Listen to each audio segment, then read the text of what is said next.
Wholesaling Houses in New York show. I am Michael Pinter, where I teach you how to start flipping or wholesaling houses in New York, or if you're already doing how to grow your business. I hope this is recording because I got a lot of circles in Facebook. Now, I had a question today. What happens when a purchase agreement expires? So first of all, let's explain a couple of things. In New York, we call a purchase agreement a contract. In other parts of the country, it's called a purchase agreement or P&S, a purchase and sale. And what happens when it expires? Now, nothing really happens when it expires, and it doesn't really expire. So you've got to understand the difference between how real estate is transacted in New York versus the other states. In 49 states, a real estate transaction takes place between a buyer and a seller. I'm a buyer, you're a seller. I say, hey, can I buy your house for $300,000? You say yes. I whip out a contract. I sign it, my purchase agreement, and hell, we're in contract. They may have a date on it. Hey, my contract expires in a month from now. Okay. In New York, that is not how a real estate transaction takes place, not even close. What happens in New York is a buyer and a seller can agree on a price, but then the contract takes place, and the transaction really takes place between a seller's attorney and a buyer's attorney. The seller's attorney prepares the contract. Now, there is no expiration date on the contract. There is an on or about closing date on the contract, or sometimes an on or before closing date on the contract. So what happens after that expires? Now, right now, I'm actually listing a property where the seller really wants to sell and the buyer is not ready. It's taking them a long time to get their mortgage. So you've got to understand the standard contingency in a regular transaction from homeowner to homeowner is that there's going to be a mortgage contingency in there. So if he can't get a loan, he can get out of the contract. So the seller is like, the contract expired, I want to sell it to somebody else. Sorry, one second. That may work in other states. It doesn't work in New York. In New York, contracts are really binding. So the only way to get the buyer really on the hook to close and get him out of the contract is to put the buyer in something called a TOE, time of essence, which means, hey, I'm giving you 30 days, close in 30 days, or you're getting your money back and I'm selling it to somebody else. That is how it works. And you may say, hey, why can't I just keep his money? He didn't perform. That's not how it's going to work. It's not so simple to keep that money. But if you want to get out of the contract, you can do this TOE process, which is not so simple because if good attorneys can just reject the time of this and say, sorry, you didn't give me enough time, you screwed up, this is your problem, your fault. It's very easy to mess around with it. Good attorneys can avoid these problems.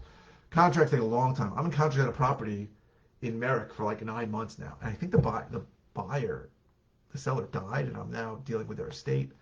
It's a mess. But I'm willing to buy it because the price is good. Now, so what happens when that time expires? So again, in other states, there's a time it expires. I don't even know what the hell happens in other states with this. I assume at that point, parties can leave.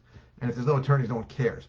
In New York, you're still stuck there, right? So if you're a seller and the example I just gave you, buyer is not performing, your only option is to put him into TOE, time of essence. And what if you're a buyer and the seller can't perform? You really have less of a standing because you can't force the guy to sell you the property. You can't. In theory, if you want to buy, he doesn't want to sell, you could, in theory, put a list pendants. Now, if I would do this as an investor, I could put a list pendants on the property so he can't sell it to anybody else. But if the guy doesn't want to sell it, he doesn't care. And you could sue him for specific performance. But understand that, once you do that and spend money on litigation and things, you're probably never going to end up buying the property, right? So I would do that as an investor, as a tactic to get the guy to sell me the property and not sell it to somebody else. But if you're just a homeowner, you want to spend money on a litigator. Like I pay litigators for litigation because I get into litigation, unfortunately, sometimes. But your goal here as a buyer is to close on the property. It's something you got to consider doing, but it's not easy as a buyer to force a seller to sell to you. So those are the two sides of the same coin, right? What happens when this time expires? Now, understand, and people understand that you have to have the lawyers involved in making this thing move. You can't just walk away from the transaction, right? You can't just say, hey, I'm done with the transaction, and you can't just say, hey, you need to complete the transaction. It's all done from a legal perspective. It's all done from attorney to attorney. Again, the transaction takes place, a real estate transaction in New York State takes place between a seller's attorney and a buyer's attorney, not between a buyer and a seller. It's completely different. So you've got to understand that. And your rights as a buyer and as a seller are very limited as to getting out of a contract. Now, it's very easy to get into contract in other states. It's very easy to get out of contract in other states also. In many other states also, the deposit, the EMD, is minimal. The minimum is like $100, $50. And it doesn't even have to be deposited for you to be in contract. In New York, that you're not in contract till the down payment check or wire clears. So if it doesn't, you can throw the contract back in their faces and stick it where the sun doesn't shine. I'm saying as a seller, if a buyer bounced the check, and I just had a situation where a buyer bounced the check, but it was an accident, and we ended up closing anyway. It was a guy with a lot of money. I don't know what happened, but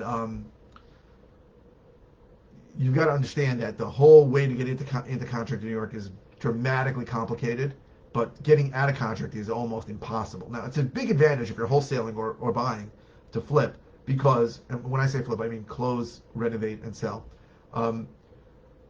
Because in other states, sellers change their mind all the time. Buyers change their mind too. So in other states, they might want to double close, which means I don't show the seller that I'm assigning it, I'm selling it to somebody else, and I don't show the buyer that I got it from somewhere else. That's great. It avoids conflict sometimes. But you do that because you're afraid one of the parties is going to walk. The buyer's going to be upset I'm making so much money. The seller's going to be upset I'm not actually the one closing on it. In New York, and I tell the story a billion times, I'll keep on telling it. One of my first wholesale deals about 6 years ago was a guy who was a really angry guy. And it was a big one. I was making over $100,000 on it. And I was concerned that the guy was just going to flip out at the table and say, there's no way I'm letting this guy sign the contract for $120,000. It was in Great Neck. And I said to my attorney, maybe we should double close. And it was going to be expensive because there are a lot of fees involved. The closing costs here are crazy. And he said to me, he said, listen, the guy might be upset, but he's still going to close, not selling to anybody else. And that was true. I didn't go to the closing. I don't know if he was upset, but I got my money and I was happy.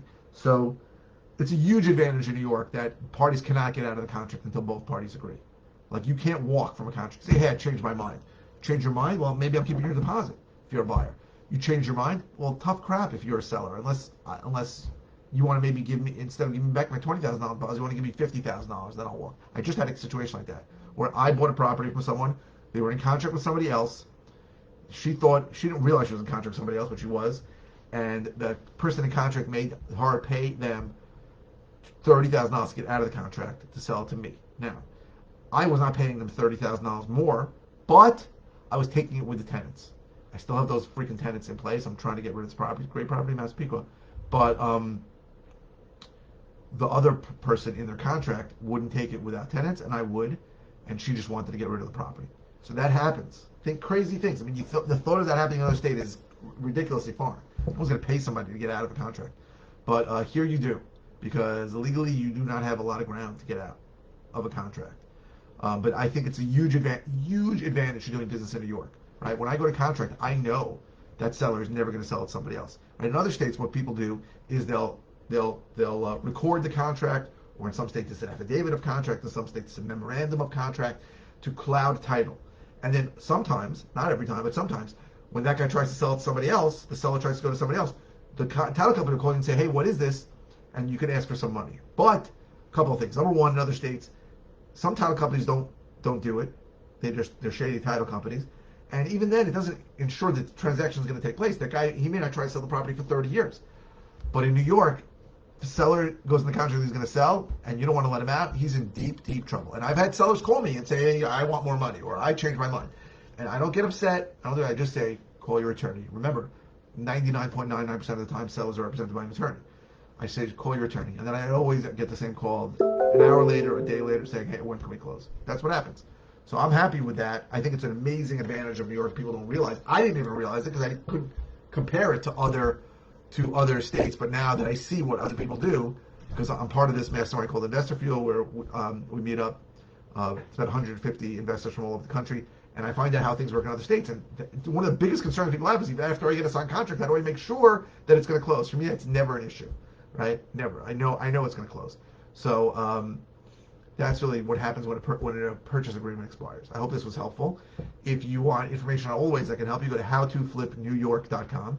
If you are interested in a course that I created that teaches you to do what I do, you can go to howtoflipnewyorkcourse.com.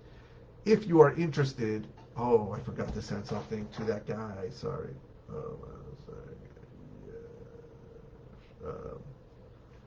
If you are interested in information about one-on-one coaching, go to coaching.howtoflipnewyork.com. That's right.